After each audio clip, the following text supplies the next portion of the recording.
Isa po muling magandang umaga ng Sabado sa inyo mga sambayanan karista. Back on the air tayo, Mangkelos TV, para muling magbigay ng giya sa araw na to, March 29, 2025. Simula po ng 3:30 ng hapon ang ating paglilibang. Meron pong 7 pangarera.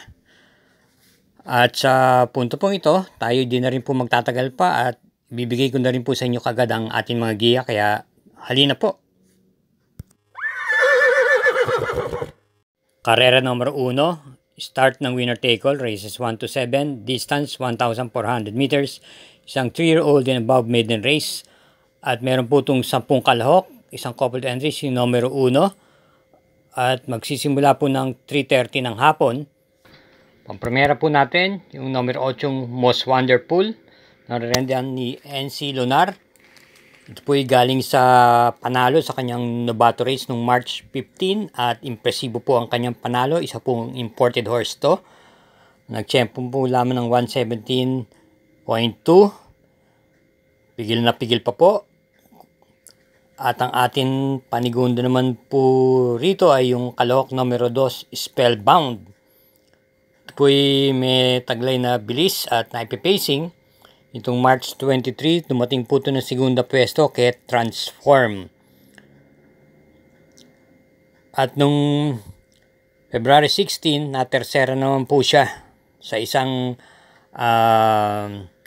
maiden race din po. Kaya para rito sa karera numero 1, pampremera, numero 8, Most Wonderful, panigundo, numero 2, Spellbound. Karera numero 2, distance 1,400 meters, isang class 4, split group 16 to 21, start ng pick 6, races 2 to 7, 9 entries. Ang pili po natin pang primera rito yung kalahok numero 6, Art Seb, nararendahan po ni JT Pabilik. Ito po ay may tuling din naman at naipipacing.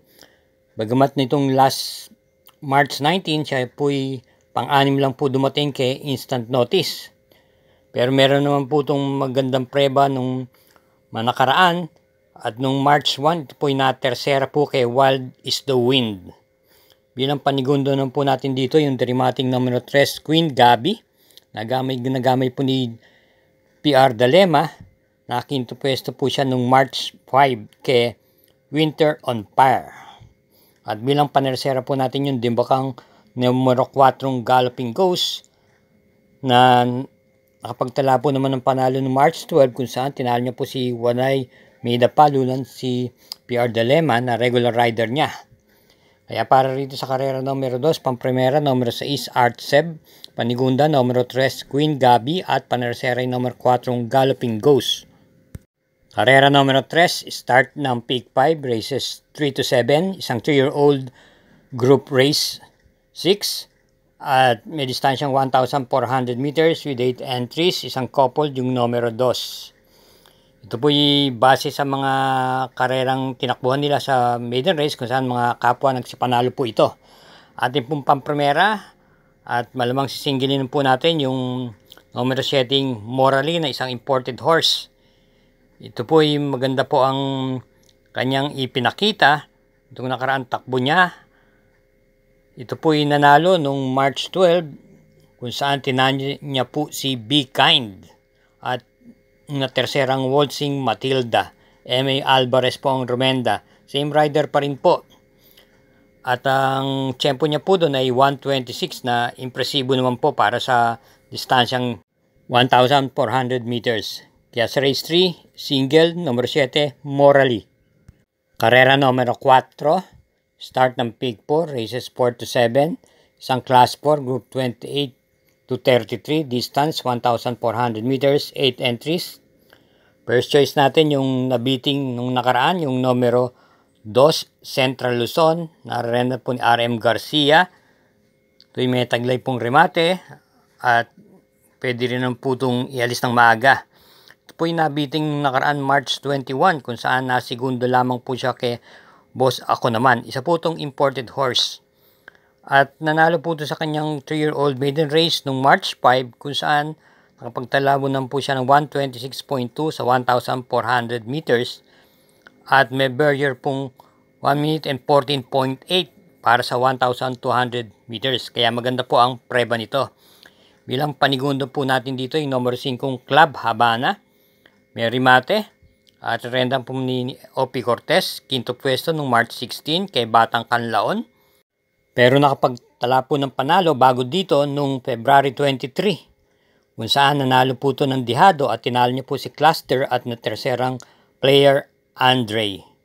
At isama rin po natin bilang panrasera yung numero 4 Catch in the Cradle na nitong nakaraan po tumakbo, hindi po kinakitaan ng galing.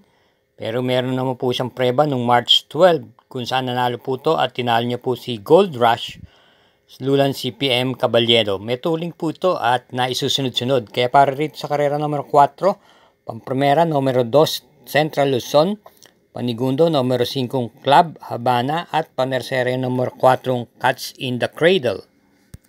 Para po sa ating mga updated na mga giya, huwag po tayong makakalimot mag-subscribe, pag-share na rin po at i-hit po natin yung like button. Salamat po! Karera numero 5, isang Class 5, split group 6 to 10, distance 1,400 meters. May 7 entries. Ating pong pamprimera yung Kalahok numero 3, Munich. Napapanubayan po ni A.R. Ramos. Noong March 23, dumating lamang po ito ng quinto pwesto kay Happy Julian. May remate po ito at minsan po pwede rin pong iuna sa harapan tulad ng dati. Noong March 40 naman po, ito po yung natersera naman po kay Chef Cat lulan si RC Baldonido.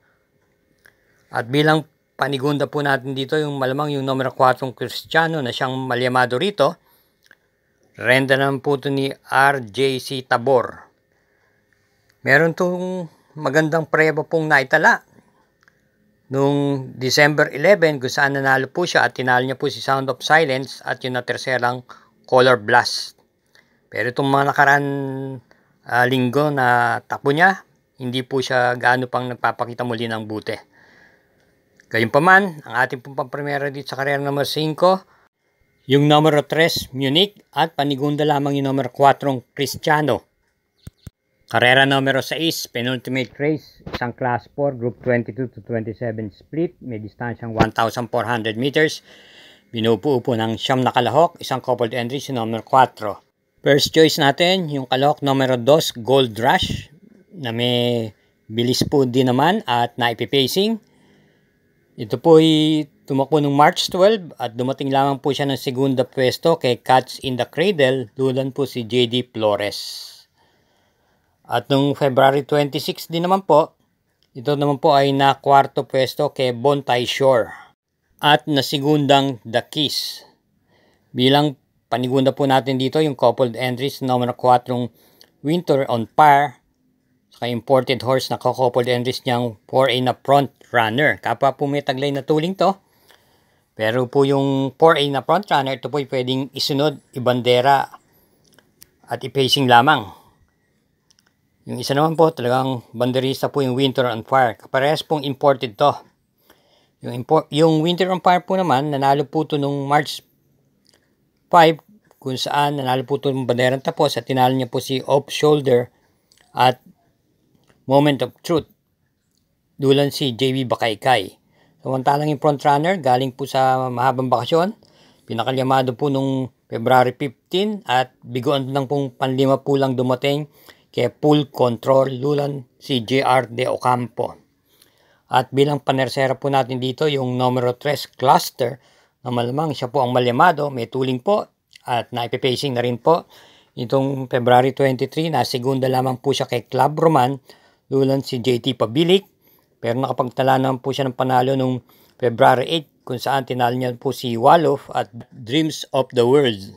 Kaya para rito sa karera numero 6, pamprimera numero 2, Gold Rush.